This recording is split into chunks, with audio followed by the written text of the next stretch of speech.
At least 3 Palestinians were killed and several others injured in an Israeli airstrike targeting Bureij Refugee Camp in central Gaza and the city of Rafah in the south.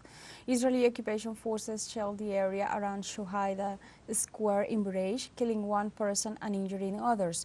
2 more people were killed and several injured in an Israeli attack targeting central Rafah in the south of the enclave. Local health authorities reported that the number of people killed since the start of the Israeli aggression against the Gaza Strip on October 7, 2023, has reached 35,303 and 79,261. Others have been wounded.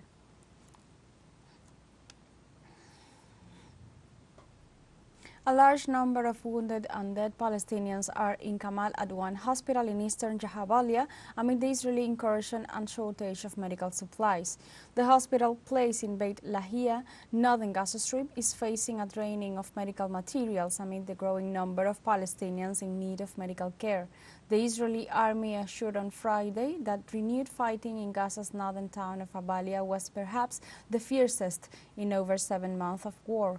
Before the war, Jabalia was home to the largest refugee camp in the Gaza Strip, with more than 100,000 people packed into 1.4 square kilometers.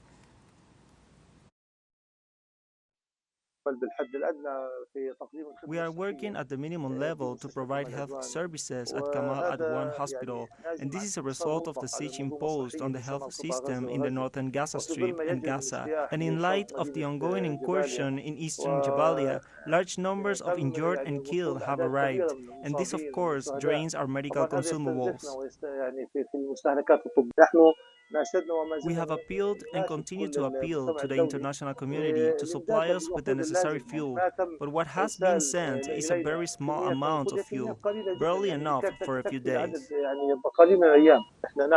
In Bahrain, the final declaration of the 33rd Arab Summit held in Manama, its capital, condemned in the strongest terms the brutal crimes of the Israeli occupation army against the Palestinian people.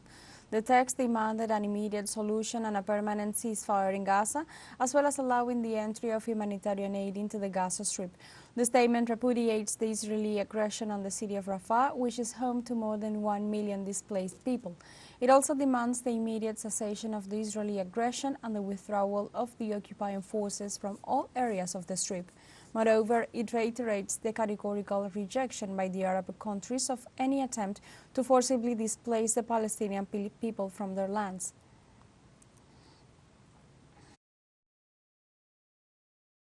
In Indonesia, hundreds of pro-Palestinian protesters gathered in the capital, Jakarta, outside the U.S. Embassy to mark the 76th anniversary of the Nakba, when around 760,000 Palestinians fled or were driven from their homes during the creation of Israel in 1948.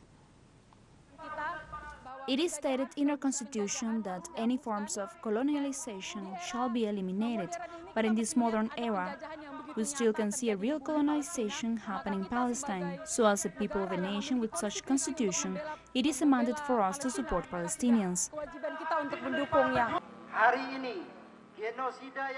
Today, the genocide that is still happening in Gaza is the continuation of the project by the colonial Zionists.